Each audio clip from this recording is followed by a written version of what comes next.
Assalamualaikum warahmatullahi wabarakatuh. Nama saya Muhammad Saiful dari S1 Manajemen, akan menjelaskan tentang materi Mahabbatullah atau cinta kepada Allah. Menurut Imam Al-Ghazali, mahabbah adalah bentuk cinta seseorang kepada yang berbuat baik kepadanya. Cinta yang timbul dari kasih dan rahmat Tuhan kepada manusia yang telah memberi hidup, rezeki, kesenangan, dan lain-lain. Lebih lanjut, Imam Al-Ghazali mengatakan bahwa mahabbah kepada Allah Subhanahu wa Ta'ala adalah tujuan tertinggi dari makom dan derajat. Yang pertama ada hakikat cinta. Cinta yang mengikuti syariat adalah dasarnya iman. Quran Surat Ali Imran ayat 15 mengatakan, "Katakanlah, maukah aku kabarkan kepadamu apa yang lebih baik dari yang demikian itu?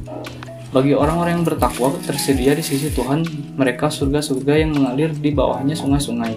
Mereka kekal di dalamnya. Dan pasangan-pasangan yang suci, serta ridho Allah, dan Allah maha melihat hamba-hambanya." Kedua, cinta yang tidak mengikuti syariat adalah dasarnya syahwat.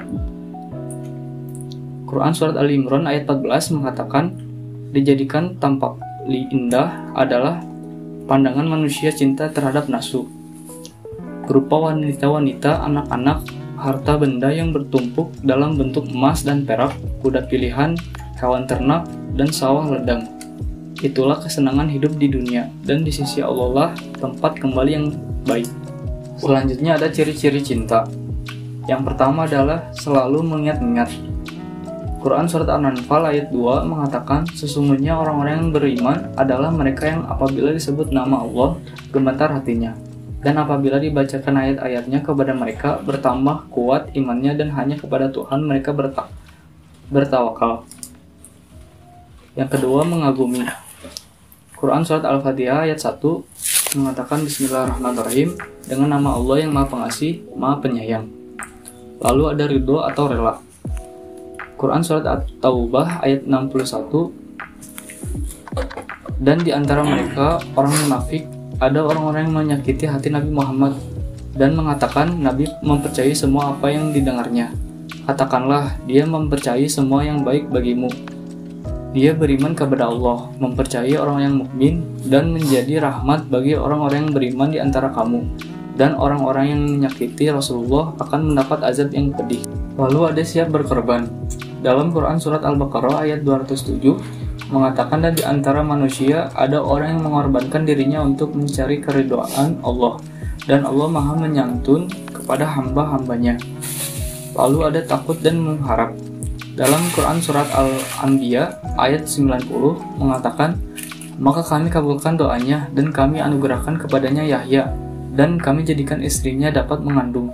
Sungguh, mereka selalu bersegera dalam mengerjakan kebaikan, dan mereka berdoa kepada kami dengan penuh harap dan cemas, dan mereka orang-orang yang khusyuk kepada kami.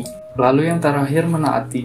Dalam Quran Surat An-Nisa ayat 80, barang siapa menaati Rasul atau Muhammad, maka sesungguhnya dia telah menaati Allah. Dan barang siapa berpaling dari ketaatan itu, maka ketahuilah kami tidak mengutusmu Muhammad untuk menjadi pemelihara mereka. Lalu ada tingkatan cinta. Yang pertama ada tetayum. Tetayum atau penghambaan adalah tingkatan tertinggi dalam mencintai, dan hanya hak Allah semata. Tiada lain yang berhak kita cintai pada tingkatan ini kecuali Allah Subhanahu wa Ta'ala. Yang kedua ada ishq atau kemesraan. Adalah cinta yang menjadi hak Rasulullah SAW, cinta kepada teladan kita, kepada junjungan kita, hingga menjadikan kita untuk selalu berusaha mengikuti apa yang beliau lakukan, mengerjakan sunnah-sunnahnya, dan selalu bersyalawat padanya. Yang ketiga adalah syauq.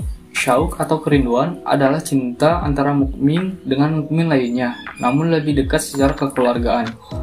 Seperti cinta ayah dan ibu kepada anaknya, cinta kakak kepada adik, cinta antara suami kepada istrinya.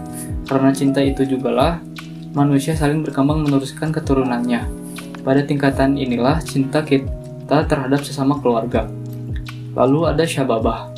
Syababah atau empati adalah cinta sesama muslim dalam lingkup yang lebih luas.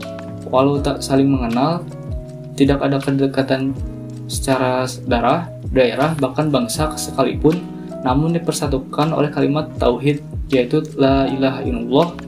Hubungan yang didasari oleh ikatan cinta syababah inilah yang menguatkan kita sesama muslim untuk bisa saling merasakan satu sama lain, untuk saling menolong dan membantu satu sama lain jika saudara kita terkena ancaman atau musibah. Lalu ada ats atau simpati, bicara tentang sisi kemanusiaan.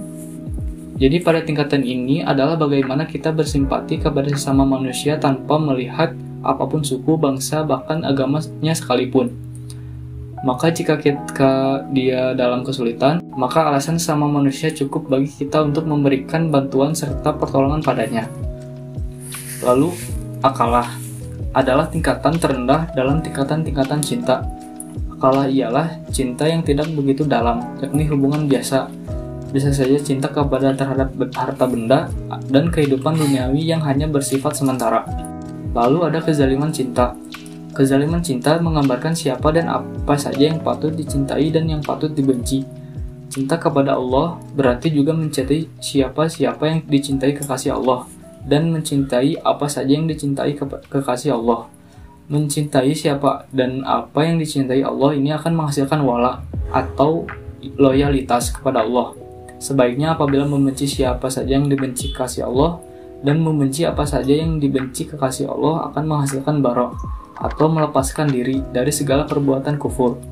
Wala dan bara merupakan sikap yang jelas kepada objek cinta. Sekian dari saya. Assalamualaikum warahmatullahi wabarakatuh.